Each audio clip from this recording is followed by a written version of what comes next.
It was supposed to be a quick drive, a straight shot from Denver to visit my parents in Arizona. I'd made the trip plenty of times before, but this time I left later than usual. The sun had dipped behind the mountains, leaving the highway bathed in an inky blackness. I could barely make out the road ahead, and the hum of my engine was the only company I had. I liked night drives, the way the world shrinks down to the beam of your headlights, but tonight felt different. There was a tension in the air, a weight I couldn't shake off. I had been on the road for hours, my legs cramped, my eyelids growing heavier with every passing mile. I needed to stop, stretch, and clear my head. There wasn't much out here, just endless highway and darkness. But then I saw a sign. Rest stop. 2 miles. It felt like a small blessing. I wasn't tired enough to stop at a motel, but I needed a break. I could grab some water, maybe use the bathroom, and get back on the road. The gas gauge was dipping lower than I liked, but I figured I could make it to the next station after this stop. When I pulled into the rest stop, the place looked abandoned. There was a single flickering light over the bathrooms and a cracked vending machine in the corner, but no other cars, no attendants, just eerie, oppressive silence. The wind howled through the trees nearby, adding to the unsettling vibe. I got out of the car, the cold night air biting through my jacket. Gravel crunched beneath my boots as I walked toward the dimly lit building. Something about this place made my skin crawl, but I pushed the feeling down. It was just a rest stop after all. No need to get paranoid. As I approached the building, I saw him. A man stood by the entrance to the bathroom, leaning against the wall. At first glance, he seemed normal enough, late 40s maybe, wearing a dirty flannel shirt and jeans. His face was turned away and his posture was casual, like he'd been standing there for a while. But something about him didn't sit right with me. Maybe it was the way he was just standing there, staring at nothing. Or maybe it was the way his fingers twitched at his sides, like he was trying to hold something back. I debated just turning around, getting in my car, and leaving. But I needed to use the bathroom, and I didn't want to let some weirdo scare me off. I took a deep breath, straightened my shoulders, and walked past him. His eyes followed me, but he didn't say a word. I felt his gaze crawling up my back as I reached the restroom door. The bathroom smelled like bleach and stale urine. Flickering fluorescent lights buzzed overhead, casting harsh shadows in the cracked mirrors. I quickly did my business, trying to ignore the growing sense of dread gnawing at me. As I washed my hands, I heard the door creak open behind me. My heart rate spiked. I looked up in the mirror and there he was, the man from outside standing in the doorway. His eyes were wide now, too wide, like he hadn't blinked in hours. His lips were pulled into a grin that didn't reach his eyes. "You out here alone?" he asked, his voice low and scratchy, like he hadn't spoken in a while. I turned off the faucet, drying my hands as calmly as I could, though my pulse was racing. "Yeah, just passing through," I replied, forcing a casual tone. "Long drive?" The man took a step closer. "Long drive, huh? Roads get pretty empty out here at night. Not much out there, you know. A man could get lost real easy." I swallowed hard, my throat suddenly dry. I didn't like the way he was looking at me, like he was sizing me up, planning something. My instincts screamed at me to leave, but I didn't want to show fear. I nodded and moved toward the door, but he didn't budge. "You got a name?" he asked, blocking my exit. I could feel my muscles tense. "Look, man, I don't want any trouble. Just trying to get back on the road." His grin widened. "Who said anything about trouble?" His voice was a sickly, sweet mockery of friendliness. "I'm just being friendly. You meet all kinds of people at these places. Some good, some—" He trailed off, his eyes narrowing. "Not so good." My blood ran cold. I stepped back, trying to put some distance between us. "I should go." His smile faded, replaced by something darker, more predatory. "You know, most folks don't come out this way at night." Too dangerous. Lots of accidents, strange disappearances. He took another step forward. You wouldn't believe the things that happen out here in the dark. I glanced past him, measuring the distance to the door. If I could just get around him. He lunged. I barely ducked out of the way, adrenaline surging as I bolted for the door. His hand swiped at me, missing by inches, but I could hear him scrambling behind me, his boots thudding against the floor. I burst out into the night, my heart pounding in my chest. My car was only a few feet away. I sprinted toward it, my breath coming in ragged gasps. I could hear his footsteps behind me, faster now, closer. He was right on my heels. I fumbled with my keys, my hands shaking as I reached the driver's side door. I could feel him closing in, his breath hot on my neck. With a trembling hand, I managed to unlock the door and throw myself inside. I slammed the door shut just as his face appeared at the window, twisted with rage. He pounded on the glass, his eyes wild, spit flying from his mouth as he screamed, "You think you can get away from me? I'm gonna—" I didn't wait to hear the rest. My hands shook as I jammed the key into the ignition and turned it. The engine roared to life. I slammed my foot on the gas, tires screeching as I sped out of the lot. In my rearview mirror, I saw him standing there, watching me, his figure shrinking into the distance. But I couldn't shake the feeling that he was still out there, waiting for his next victim. I didn't stop driving for hours, my heart still racing, my mind replaying the encounter over and over. What if I hadn't been fast enough? What if he'd caught me? I don't know what he wanted, but I know one thing. I'm never stopping at a rest stop at night again.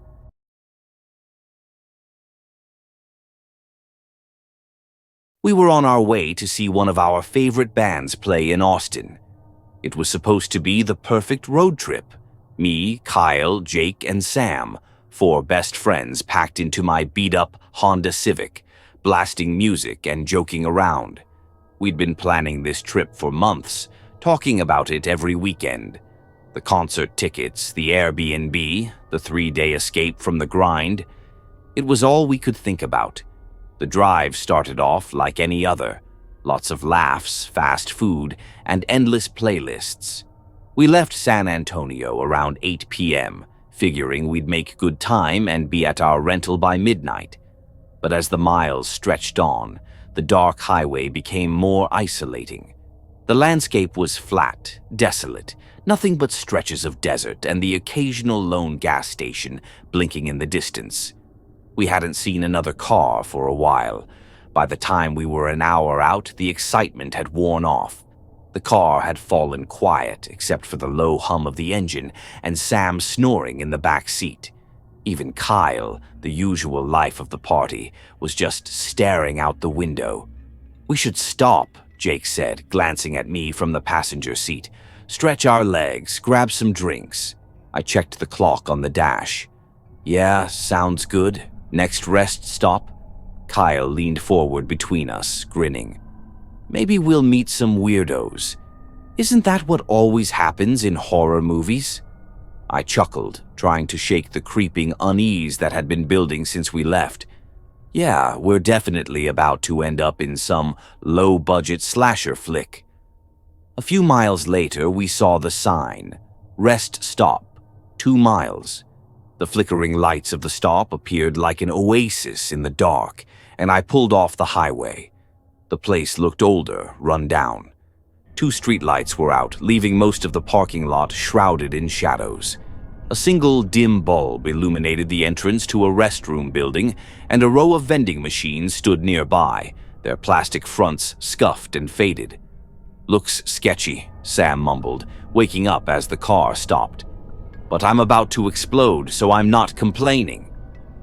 I parked as close to the building as possible. We all got out, the cold desert air biting through our jackets. It was dead silent except for the distant rustling of the wind through the dry brush. No other cars, no trucks, no signs of life. "Why's it so quiet?" Kyle said, his voice lower now. I shrugged. "It's late. Let's just get in, get out." As we headed toward the restroom, I noticed something that sent a shiver down my spine. The vending machines were unplugged, the cables hanging limp behind them. They looked like they hadn't been used in years. I couldn't shake the feeling that something was off. Sam was the first to head into the restroom. "I'll be quick," he said, disappearing inside. Jake followed a few seconds later. Kyle and I stayed outside, pacing around to stretch our legs. We exchanged a few more nervous jokes, but neither of us could hide how uneasy we were feeling. It wasn't just the rundown look of the place. It was the thick, oppressive silence. It felt like the desert itself was watching us. "Let's hurry up and get out of here," I muttered, rubbing my arms. Kyle nodded.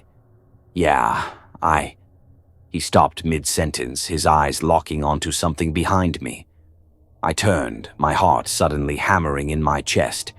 A figure stood at the far end of the parking lot, barely visible in the shadows.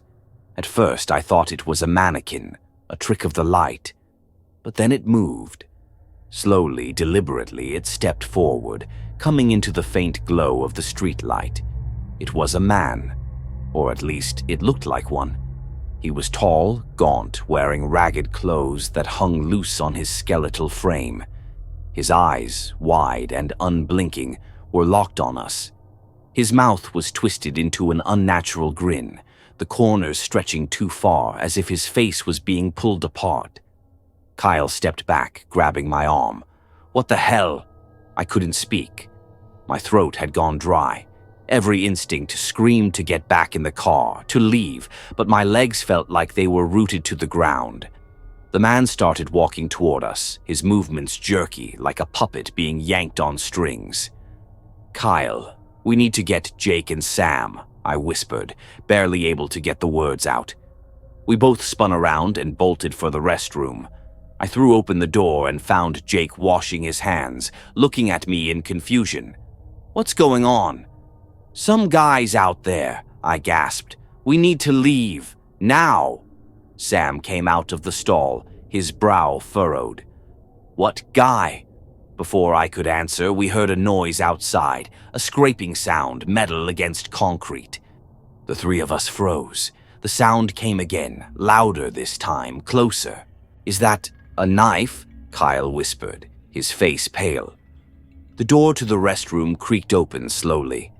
For a moment, there was nothing but the sound of our collective breath, shallow and panicked. Then a hand appeared around the edge of the doorframe, thin, pale, with dirt-caked nails. The man's head followed, peeking in at us with that same sick grin stretched across his face. None of us moved.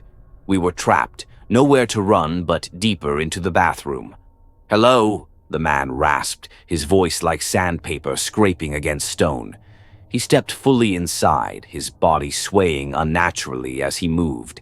He was holding something, a long, rusted blade glinting in the faint light. We backed up slowly, our feet shuffling against the grimy tile floor. My mind raced, desperate for a plan, but there was no way out. The windows were too small to crawl through, and the only exit was blocked by the grinning figure in front of us. "You going to the concert?" he asked, his voice slow, deliberate, like he hadn't spoken in years. Kyle whimpered, and I saw Jake's hand twitch, reaching for something, anything, he could use to defend himself. The man tilted his head, his grin widening as he took another step toward us. I don't know what snapped in me, but in that moment, I acted. I grabbed the heavy metal trash can by the sink and hurled it at the man. The sudden movement startled him, and he stumbled back, the door swinging wide open behind him. "Run!" I shouted, and we did. We barreled out of the restroom, sprinting across the lot toward the car. I fumbled with the keys, my hands shaking so badly I nearly dropped them. Behind us, I could hear the man laughing, this low, guttural sound that sent a chill through my bones. I got the door open, and we all piled in, slamming the doors shut. My fingers were shaking as I jammed the key into the ignition. The car roared to life, and I floored it, tires screeching as we sped away from the rest stop. In the rearview mirror, I saw the man standing in the parking lot, watching us with that same horrible grin, his figure growing smaller and smaller until the darkness swallowed him whole. None of us spoke for miles. The road stretched out endlessly in front of us, but the silence in the car was deafening. I couldn't shake the feeling that he was still out there, somewhere on that desolate stretch of highway, waiting for another group of unsuspecting travelers to stop. We made it to Austin, but the concert didn't feel the same. The excitement was gone, replaced by an overwhelming sense of dread that lingered in the back of my mind. Every time I closed my eyes, I saw his face, that twisted grin, and the glint of rusted metal in the dark. I haven't stopped at a rest stop since. I'm not sure I ever will again.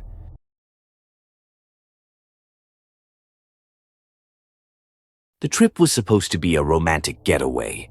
Rachel and I had been looking forward to this for weeks, just the two of us, a scenic drive through the Texas Hill Country, and a weekend of wine tasting. I had booked this exclusive wine tasting event as a surprise for her birthday, and I could tell she was excited when I let it slip the night before. We both needed the break. Life had been stressful, work deadlines, our house renovation, everything. The drive had been peaceful at first, rolling hills, wide open skies, and a playlist of our favorite songs. Rachel had her feet up on the dash, scrolling through photos of vineyards we were going to visit, and we were talking about nothing and everything, the way couples do when they finally have time to breathe. But as the sun started to sink low behind us, casting long shadows over the highway, the mood began to shift. The road became more deserted as we turned off the main highway onto Route 67, a narrow, winding stretch that cut through isolated stretches of dry brush and hills. The only signs of life were a few old ranches set back from the road, their barbed wire fences sagging under the weight of time. Rachel was the first to speak up. "Do you think we should stop soon? We've been driving for hours. Maybe stretch our legs, grab a drink." I nodded. I was getting tired and my hands were starting to cramp from gripping the wheel. "Yeah, let's see if there's a rest stop coming up. I think I saw a sign a few miles back." Sure enough, a few minutes later, we spotted the familiar blue sign. Rest area, 2 miles. Relief washed over me. My legs were stiff, and I knew Rachel needed a break too. As we neared the stop, though, something about it felt off. It was an older rest area, the kind you'd find in the middle of nowhere, barely maintained, probably built decades ago. But it was the atmosphere that felt wrong. There were no other cars in the lot. The streetlights cast long, flickering shadows over the cracked pavement, and the building that housed the restrooms looked weathered, like it hadn't been touched in years. The wind had picked up, blowing dust across the lot, and the sound of it whipping through the empty space sent a chill through me. "I don't like this place," Rachel said, her voice low. She was staring out the window, her brow furrowed. "It feels weird." I wanted to agree with her, but I didn't want to make a big deal out of it. It was just a rest stop, right? "We'll be quick," I said, trying to sound reassuring. "Just need to stretch my legs, maybe use the restroom. We'll be back on the road in no time." We got out of the car, the cold wind biting at our skin. Rachel crossed her arms, rubbing her hands along her sleeves as we walked toward the building. The entrance was wide open, the fluorescent lights inside flickering like they were struggling to stay alive. As we stepped inside, the air changed. It was thick, almost suffocating, and it smelled stale, like damp concrete. The hallway to the restrooms stretched out in front of us, longer than it should have been. I could hear a faint humming, like an electrical buzz, but it wasn't coming from the lights. Rachel stopped dead in her tracks, grabbing my arm. "Do you hear that?" I paused, listening. At first I thought it was just the wind, but then, faintly, almost too soft to notice, I heard it. Whispering. Low, guttural, like a chant. It was coming from the end of the hall where the restrooms were. "We should go," Rachel whispered, her grip tightening. Something's wrong. We shouldn't be here. I felt it too. The hair on the back of my neck stood on end, and my instincts screamed at me to turn around, get back in the car, and drive as far from this place as possible.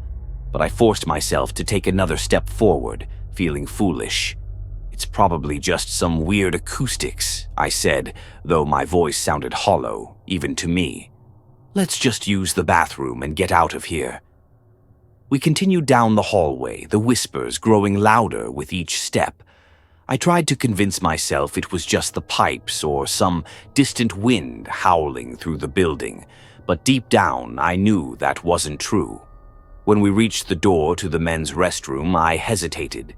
The door was slightly ajar and there was no light inside, just a deep, consuming darkness.